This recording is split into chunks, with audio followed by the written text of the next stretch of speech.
Olá, tudo bem? O tema de hoje no HCcast é sobre o transplante de órgãos.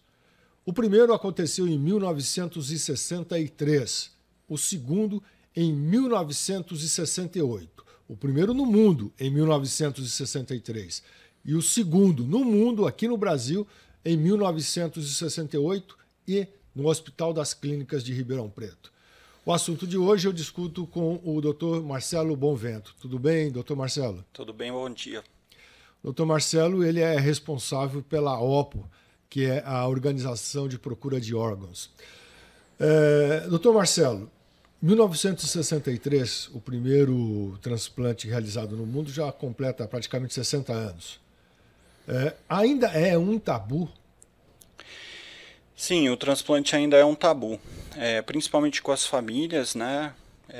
Para aceitarem a doação de órgãos, então precisa de uma ação muito efetiva dos profissionais de saúde para estar apoiando a família no momento mais crítico aí. Mas passando essa fase, precisa de uma estrutura muito grande para que a gente, uma vez efetivada a doação, a gente possa fazer o órgão chegar a quem precisa. Então precisa de uma rede de profissionais muito grande. Então é uma estrutura complexa, mas que atende aos transplantes no Brasil. Vamos dividir a nossa conversa aqui. O primeiro é aquele momento de dor, mas que o profissional precisa se aproximar da família. Doutor Marcelo, há um treinamento? São pessoas que já têm um talento natural para esse contato? Como é que é a formação desse profissional? A formação desse profissional, tudo começa com a OPO. E a formação desses profissionais, nós precisamos de enfermeiros que são diferenciados aí no atendimento, tanto ao entendimento da saúde do doente naquele momento crítico, quanto ao acolhimento familiar. O acolhimento das famílias é muito importante, ele requer não só as habilidades técnicas aprendidas na universidade, mas habilidades não técnicas também, no sentido de acolher a família, estar próximo à família e mostrar toda a solidariedade para ajudar a família naquele momento crítico que ela está passando, a entender todos os processos que nós estamos avaliando no paciente a cada momento, até a gente conseguir fechar ou não o diagnóstico de um comprometimento cerebral grave e irreversível. É uma família que precisa de apoio desde a entrada do hospital até toda a conclusão do diagnóstico. Há muita recusa? Há muita recusa? Sim, há muita recusa no Brasil. As taxas do Brasil são em torno de 24% de recusa familiar quando a gente oferta para a família a possibilidade de uma doação de órgãos, que tem que ser um consentimento da família que envolve toda a família, né? Se tiver uma pessoa na família que rejeita a doação de órgãos, a gente não estimula a doação. Mas no Brasil essa taxa gira em torno de 24% em média, 26%. No HC de Ribeirão, no ano passado, nós conseguimos uma redução em torno de 22%. Então isso é muito positivo, né? São as famílias que são mais orientadas, são famílias melhor acolhidas e que têm uma possibilidade de decidir realmente naquele momento crítico pela doação ou não, né? Tem um número estatístico interessante que fala que de todas as famílias que doaram os órgãos, 50%, todas as famílias que doariam novamente. E as famílias que não doaram os órgãos, 50% delas doariam. O senhor disse que, então, de cada 100 abordagens, apenas 24 recusam? Apenas 24 recusam. Não é um número baixo? É um número considerado alto. Nossa taxa ideal seria em torno de 16%, 17%. Isso são os dados que nós estudamos no transplante no Brasil, né? Então é uma recusa considerada alta ainda, mas que com o treinamento dos profissionais, com o acolhimento do profissional, aquela família, né? Hoje existe um pouco de dificuldade em levar o melhor profissional para estar próximo daquela família. Então a OPO, por exemplo, ela treina profissionais em todos os hospitais, né? Para que num acolhimento familiar, aquele profissional daquele hospital possa estar mais próximo da família e dar o primeiro atendimento.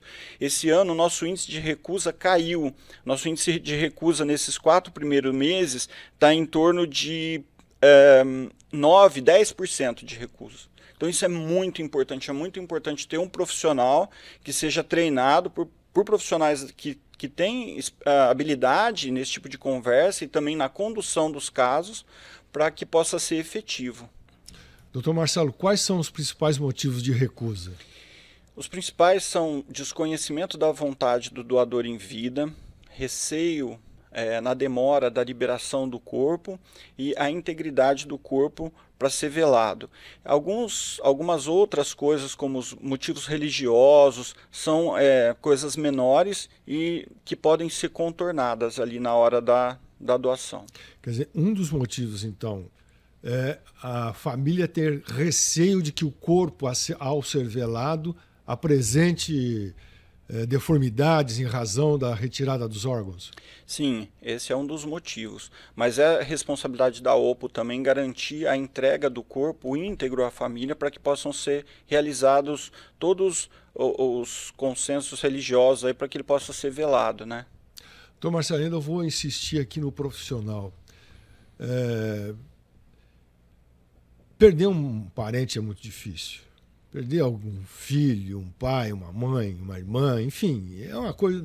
Todos aqui que estão assistindo já viveu esse momento e sabem o quanto é duro receber essa informação, ainda mais quando você está dentro do hospital vivendo aquele problema. Como é que esse profissional, como o senhor chega na família e para abordar essa família que está despedaçada emocionalmente? É uma situação sempre muito difícil. Quando existe, os hospitais eles são equipados com um sistema de alarme para pacientes que são muito críticos e que exigem o apoio da OPO.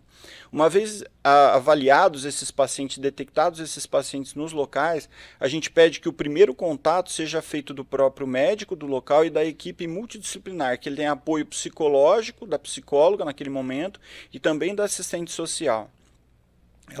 Elas começam a conduzir o caso, fazer o acolhimento familiar, avaliar a estrutura familiar e aí elas pedem apoio para a OPO.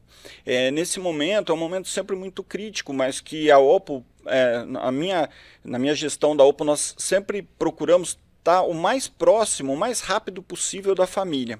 Isso é fundamental.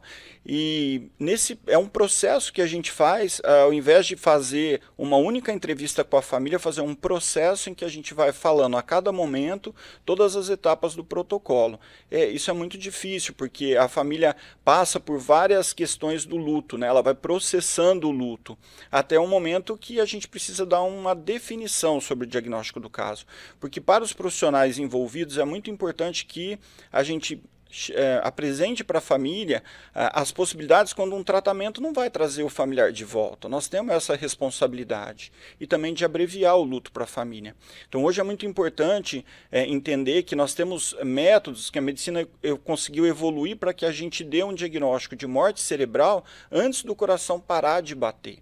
E essa é uma condição muito especial, né? Porque nossa cultura, nós estamos muito ligados ao fato de que a morte está relacionada com o coração parado, né? E a equipe de profissionais da OPO, ela está treinada para fazer esse diagnóstico de morte antes do coração parar de bater, que é o diagnóstico de morte encefálica, que é um diagnóstico difícil e que precisa do apoio, Marcos. Uma coisa muito importante para falar é que assim, a OPO precisa estar presente à beira-leito desses pacientes para fazer o acolhimento familiar, mas também para apoiar os profissionais que estão fazendo o diagnóstico à beira-leito, porque surgem muitas dúvidas, muitos questionamentos que precisa do médico, tá ali o enfermeiro da OPO para ajudar a esclarecer e para a gente procurar recurso quando é um caso muito crítico. Então a gente tem os canais que a gente procura para cima na Central Estadual de Transplantes, às vezes na Central Nacional de Transplantes, até para a gente poder fazer todo esse feedback aí, que é uma coisa muito clara. É importante que as pessoas entendam que tudo que está ligado ao transplante é muito claro, é transparente, não existe nada de desvio de órgãos. Nós estamos aqui para garantir que os órgãos cheguem às pessoas que precisam. Isso é muito importante. Havendo o diagnóstico de que aquele paciente é irreversível a situação dele, o primeiro contato, então, de informação à família é da equipe do próprio hospital. Sim, da equipe do próprio hospital. Na última entrevista, quando é concluído o diagnóstico de morte encefálica, essa última entrevista familiar vai o médico da UTI do hospital e vai um apoio da OPO. A última doação que nós tivemos aqui em Ribeirão Preto até, eu pessoalmente fui entrevistar a família. Muitas vezes eu pessoalmente vou entrevistar a família para... então o médico da UTI informa que o caso é irreversível, que todos os processos foram feitos. Se existe alguma dúvida sobre o diagnóstico de morte encefálica, ele comunica que o familiar... que o paciente morreu, ele sai da sala e nesse momento começa uma outra entrevista de um profissional que já está na reunião, no caso nessa última fui eu, e eu oferto para a família a possibilidade da doação de órgãos, como uma forma espontânea da família falar se quer contribuir com isso ou não, quais são os receios, quais são as limitações da família, se existe alguma coisa que a gente pode reverter e confortar a família e orientar sobre a eficiência do transplante. Nesse caso que o senhor teve que atuar, a reação da família, obviamente, talvez naquele momento trágico dela, no primeiro momento é de sim. Nesse caso concreto, houve necessidade de mais conversas até que a família tivesse essa consciência da necessidade? Sim, houveram 3 entrevistas da OPO, 2 com os meus enfermeiros e a última para a cirurgia, né, para ofertar a cirurgia de captação de órgãos, eu fui pessoalmente. A família estava muito abalada, era uma história muito difícil, a menina era a mãe e o pai tinham mais filhos, mas a mãe, eu perguntei muito da história, né, da pessoa. Nós temos sempre que lembrar que temos que ser muito humano nessa hora da captação de órgãos. E a mãe falou muito que era uma menina excelente, era uma menina que tinha as melhores notas, a menina que tinha um futuro brilhante pela frente, ela tinha concluído uma graduação e tinha sido contratada, havia sido contratada na graduação. Então, assim, todo um histórico familiar que é muito importante. A mãe estava muito abalada, o pai também, mas a mãe falou que respeitou o último desejo dela. Ela disse: doutor, nessa hora crítica eu vou respeitar o desejo da minha filha, que era por continuidade da vida. Então isso é muito importante. Foi o que mudou a história dessa doação. E essa garota, 20 anos, ela doou... Quais órgãos foram doados? Quando existe uma oferta de órgãos, a família consente com a doação, isso também é um passo importante para explicar. A OPO ela faz um estudo, ela reúne vários documentos do doador e ela passa essas informações para a central de transplante. A central de transplante ela vai cruzar a compatibilidade desse doador com os pacientes que estão na fila de espera. Então só serão captados os órgãos que tiverem doadores para receber aqueles órgãos. Então, nesse momento que a OPO passa para a central, esse momento é muito interessante porque a OPO deixa o contato dela com a família para que no meio do processo até a cirurgia de captação a família possa perguntar quaisquer coisas para a OPO que tiver dúvida, e ao mesmo tempo a gente espera um sim da central para saber quais órgãos que vão ser captados, que vão ter o aceite pelas equipes, né? Então, no caso desse doador, foram aceitos o fígado, os rins e as córneas, e foram doados, os transplantes foram efetivados. Como é que é o processo? Concluído assim, olha, a família aceita, qual é o prazo que se tem entre a finalização do aceite da família até a retirada dos órgãos e depois o transplante? Sim, uma vez que o profissional está em loco e ele tem o consentimento familiar, é preenchido um formulário da própria central de transplantes, autorizando a captação de órgãos. A família, nesse momento que está autorizando, ela pode até optar por quais órgãos serão doados, quais não serão doados. Nós, com todos esses formulários e documentos, a gente vem até a OPO e passa essas informações para a central de transplante. Uma vez conversado com a família, nós temos um prazo de 8 horas até marcar a cirurgia. Então é a OPO que marca a cirurgia de captação de órgãos. E esse tempo é um tempo que a central vai levar para verificar a compatibilidade dos órgãos. Isso é complexo. Nós, por exemplo, da OPO de Ribeirão, já doamos rins para o Rio Grande do Sul, por exemplo. Nós conseguimos fazer até esse trâmite de órgãos entre estados, mas geralmente demora 8 horas, é o prazo para se marcar a cirurgia. Uma cirurgia de captação ela demora em torno de 6 a 8 horas, dependendo do número de órgãos que são captados. E ao final da cirurgia nós também chamamos a família para esclarecer quais órgãos foram captados. Então, e nós temos um prazo também combinado com a família para a entrega do corpo, para proceder aos rituais de velar o corpo, enfim, de fazer os rituais religiosos, né? Uma equipe retira todos os órgãos? Não, cada equipe, quando existe a compatibilidade, por exemplo, Unicamp, Unesp de Botucatu, quando cada equipe é aceita o órgão, por exemplo, o fígado na Unicamp, são essas equipes que são as captadoras que elas vêm então para o hospital, retiram o órgão e levam o órgão para ser transplantado lá.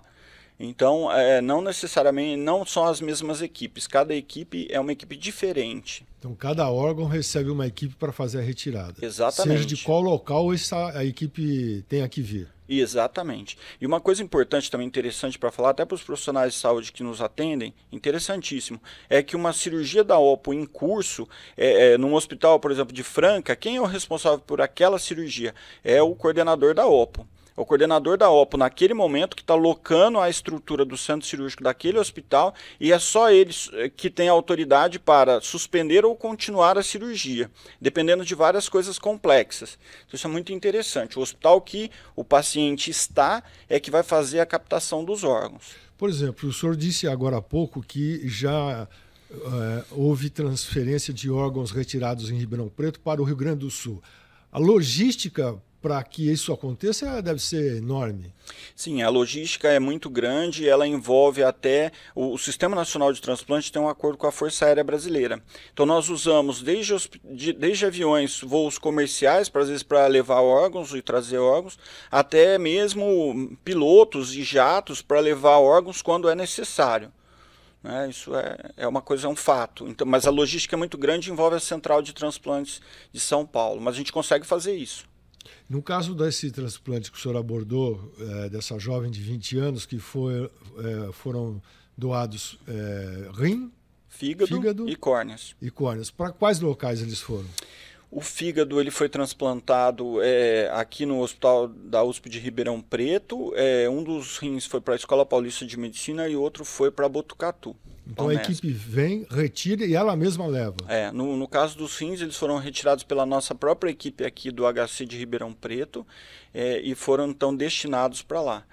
Ribeirão Preto tem um papel muito importante no transplante. São vários profissionais muito capacitados aqui no hospital que atuam juntos e coordenados e que fazem o transplante acontecer, né? É muito importante que a população saiba que nós estamos num hospital que é um hospital transplantador, um hospital que tem recurso e que precisa não só da vocação da família, né, da doação espontânea, mas também de apoio, tanto aqui dentro do HC, quanto da Prefeitura de Ribeirão Preto, quanto das outras cidades da região, para que a gente efetive os transplantes e consiga fazer mais pessoas receberem órgãos. Eu vou chamar o Daniel Menezes e o Matheus Henrique para participar dessa conversa.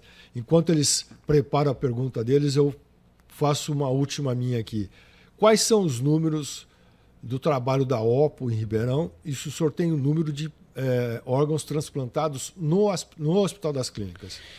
Sim, o nosso trabalho, nós tivemos em 2022 260 notificações de pacientes numa região de 93 municípios, uma área de 3,7 milhões de habitantes.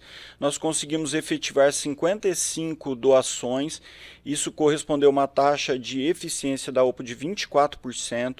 Em 2023, um comparativo, nós estamos com 32,3% na taxa de eficiência, conseguimos ser mais eficiente que o ano passado. Dos órgãos doados e aproveitados para transplante, nós tivemos uma efetividade de 92,8% dos transplantes. Dos órgãos captados foram transplantados. Então, isso é um número muito significativo, um número muito positivo, porque a gente consegue fazer a cirurgia de retirada do órgão, mas consegue efetivar o transplante. Então, isso é muito importante. E uma outra coisa interessante é que uma vez o paciente seja transplantado no Brasil, ele tem um segmento pelo Sistema Único de Saúde. Então, nós temos, entre as nossas taxas de eficiência, por exemplo, está, por exemplo, o fato de não perder o receptor no ambulatório, no segmento ambulatorial dele, porque é preciso transplantar, mas garantir a saúde do transplantado. Isso é uma responsabilidade enorme que a gente divide aqui com o HC, é uma coisa muito importante para as pessoas entenderem, né? O transplante não acaba só com a doação, ele continua depois com o segmento pós-transplante. Porque há o acompanhamento. Há o acompanhamento do pós-transplante. Isso é muito importante. Bom, eu vou chamar aqui o primeiro Daniel. O que você gostaria de perguntar ao Dr. Marcelo Bonvento, que é diretor da Organização de Procura de Órgãos, que é instalada no Hospital das Clínicas de Ribeirão Preto. Daniel. Bom dia, Marcos. Bom dia, Dr. Marcelo. Bom dia. É um trabalho muito humanizado, né? E há alguma ação? É claro que o ente ele tem que estar em vida, falando com os familiares, né, sobre a possibilidade, sobre a sua vontade de doação. Mas há algum outro meio dele deixar claro, né, espírito assim, olha, eu quero que quando eu vier a falecer, fique disponível, caso haja a possibilidade, fique disponível para doação dos meus órgãos. Há alguma ação, alguma coisa que eu possa fazer para assim, ou respeitar ou liberar essa doação? No Brasil, oficialmente, não. Só existe o consentimento, a vontade do doador que é manifestada em vida para a família, né? Muito se estuda sobre isso, já houveram outras leis no Brasil, mas hoje é a doação consentida, que é o que nós pregamos, né? Na semana passada estão acontecendo algumas mudanças no Brasil. No Rio Grande do Sul, semana passada, foi feito um decreto através dos cartórios que a pessoa pode ir se manifestar em vida, escrever um documento em cartório para poder ser doador, mas não é a realidade do Brasil nesse momento ainda. Então é uma medida que é individualizada e que foi tomada no Rio Grande do Sul, foi até noticiada, mas no Brasil ainda não. Então no Rio Grande do Sul a pessoa vai até o cartório, eu sou doador, e a outra é falar para a família, eu sou doador. Isso, no Brasil... No Rio Grande do Sul. No Rio Grande do Sul agora tem essas duas possibilidades. Exatamente. No Brasil, só a possibilidade da pessoa se manifestar. Isso, por isso que a gente estimula muito que mesmo entre família a gente tenha essa conversa para que as pessoas se conscientizem sobre o transplante, tenham certeza de que o transplante é uma coisa boa, uma coisa efetiva, é uma coisa que a gente consegue, o paciente consegue ser transplantado, né? Tem várias pessoas que nos assistem aqui que foram transplantados, acreditam no sistema de transplantes. Isso é muito importante. Matheus, qual é a sua pergunta? Tudo bom, Dr. Marcelo? É o seguinte, minha dúvida, minha curiosidade seria em relação aos critérios que o doador deve apresentar para poder doar órgãos. Tem alguma coisa, uma premissa? Qualquer um pode doar, idade? Sim, essa é uma pergunta complexa, mas que eu vou tentar resumir.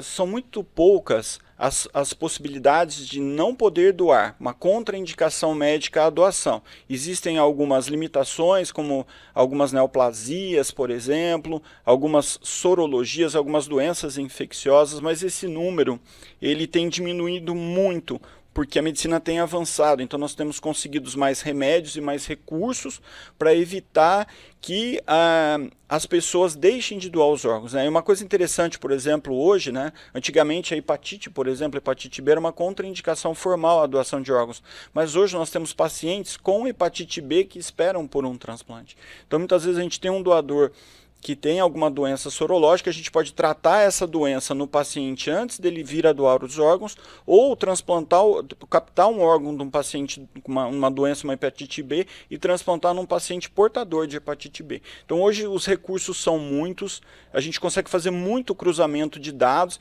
e a gente só leva para a doação, é muito importante isso que as pessoas entendam também. Quando a gente propõe um transplante para um paciente que está na fila de espera, o paciente não pode saber quem é o doador, ele não pode saber quais condições e de onde está vindo esse órgão, mas ele pode opinar sim pela doação. Então nós chegamos e falamos, olha, esse paciente é um paciente que sofreu um acidente, assim, é um paciente bem, ou é um fígado que tem hepatite B, o senhor quer transplantar? O paciente tem essa escolha, ó, doutor, eu não quero transplantar esse órgão, eu quero transplantar esse órgão, mas a gente pergunta ao mínimo, a gente pergunta para o receptor, porque muitas vezes a gente vai ter que tratar a doença no receptor. Então isso isso é muito claro, muito aberto, é um sistema amplo de saúde. O SUS é o maior sistema público de transplante no mundo e ele funciona baseado no Sistema Nacional de Transplante, mas também na eficiência do SUS. É muito importante que as nossas autoridades, tanto médicas quanto políticas, acreditem no SUS. O SUS é um sistema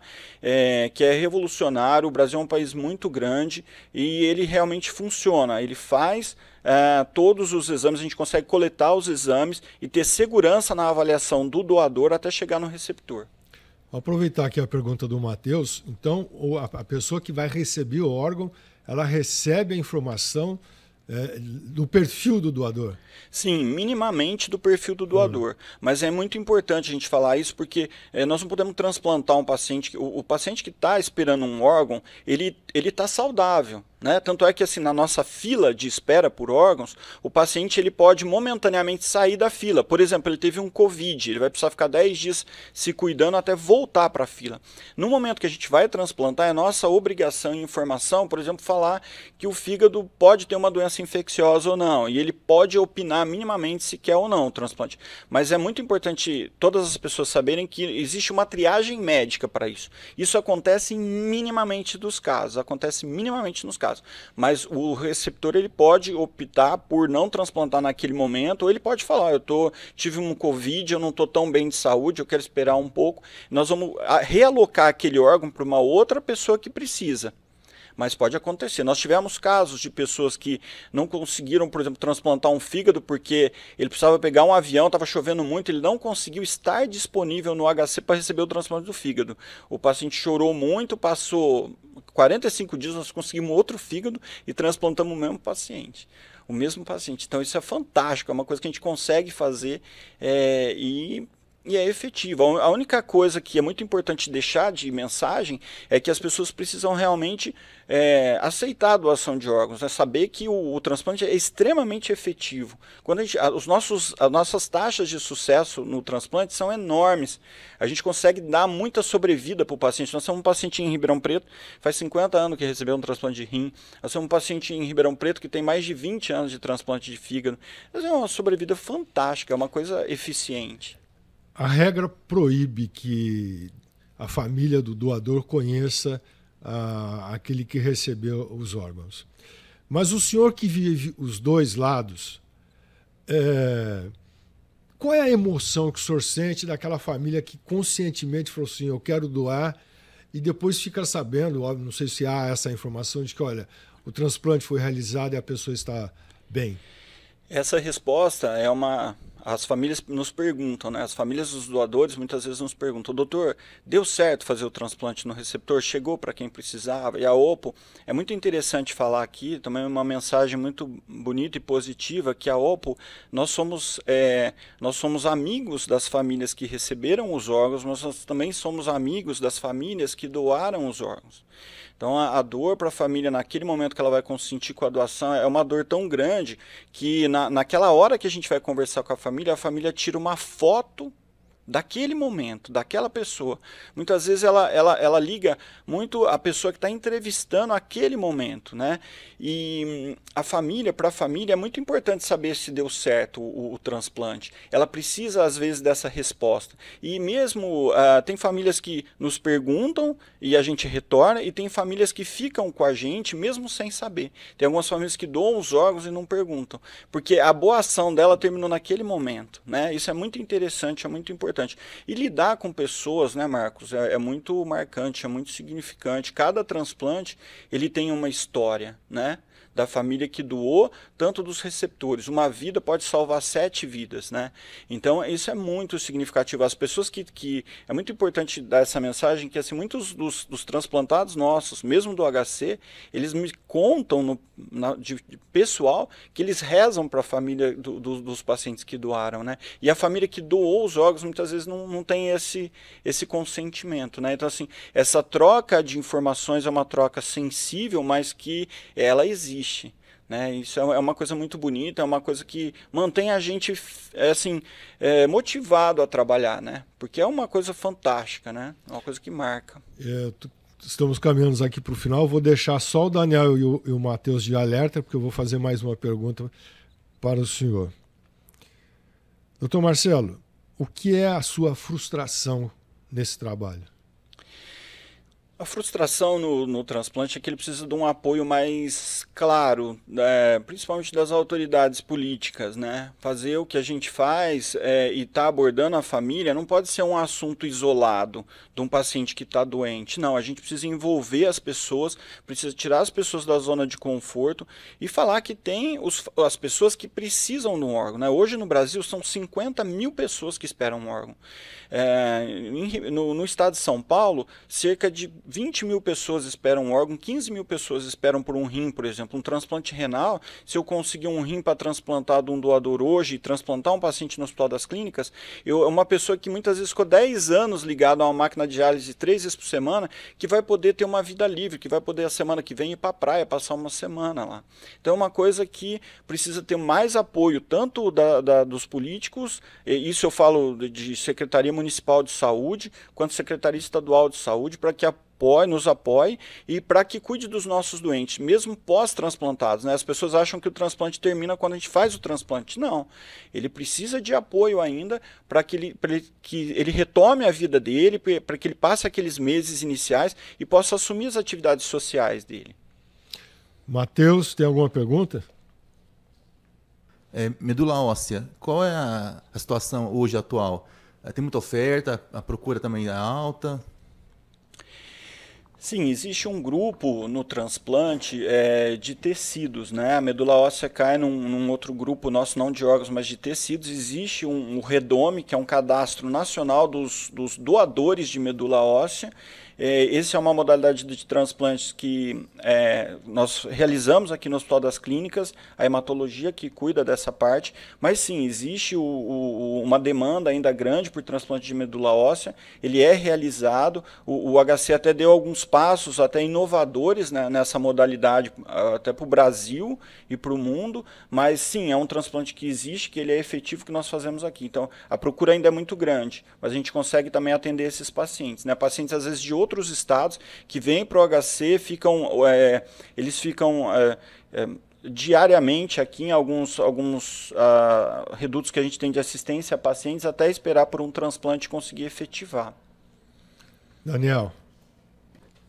Observando, né, eu acho que a principal informação aí, né, a comunicação entre os familiares, né, mas eu vejo também de tanta coisa que você falou, da gente buscar informação, de conhecer o que é, né, o que é realmente o transplante, como é que é feito.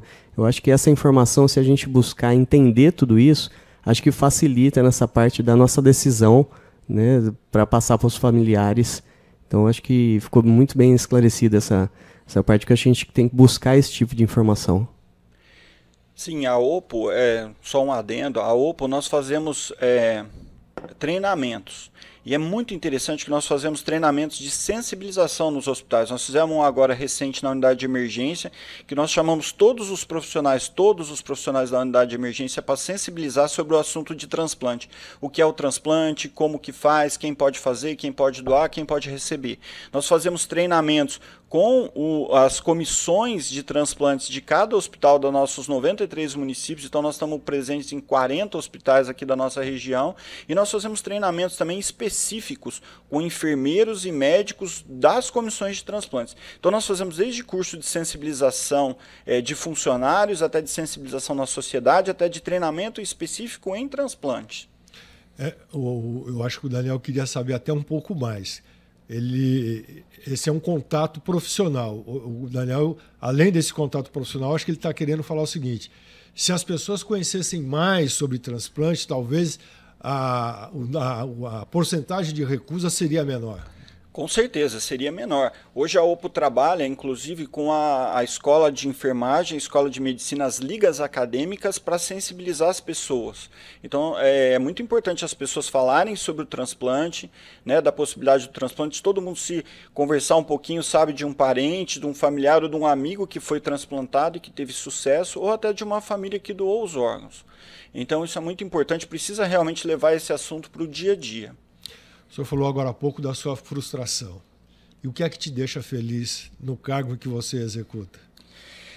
A coisa mais importante, né, que eu gostaria de repassar para as pessoas é acreditarem no transplante, né? A gente conhece histórias de pessoas que foram salvas, de pessoas que retomaram a sua vida, não só se curaram da doença, mas retomaram a sua vida, retomaram o trabalho, retomaram a sua vida ali em sociedade, perante a família. Então, assim, é muito importante que as pessoas entendam que é uma coisa que pode ser feita.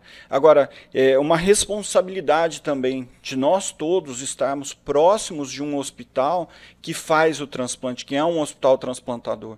Então, quando a gente vem para o Hospital das Clínicas, toda vez que eu venho para o Hospital das Clínicas, eu venho dando os passos, eu agradeço por estar perto de um centro transplantador e saber que nós temos capacidade tanto humana quanto de recursos para que a gente faça chegar a quem precisa. São muitas as pessoas que precisam de ajuda, né? Eu penso não nos pacientes que transplantaram e nas histórias de sucesso, mas eu penso naquelas histórias também dos pacientes que estão esperando, né? Conheço várias histórias e penso todo dia quando eu vou embora do HC, nos pacientes que estão precisando receber um transplante. Ó, nós precisamos salvar a vida daquele menino, precisamos salvar a vida daquela menina. Então isso eu acho que faz a diferença, né?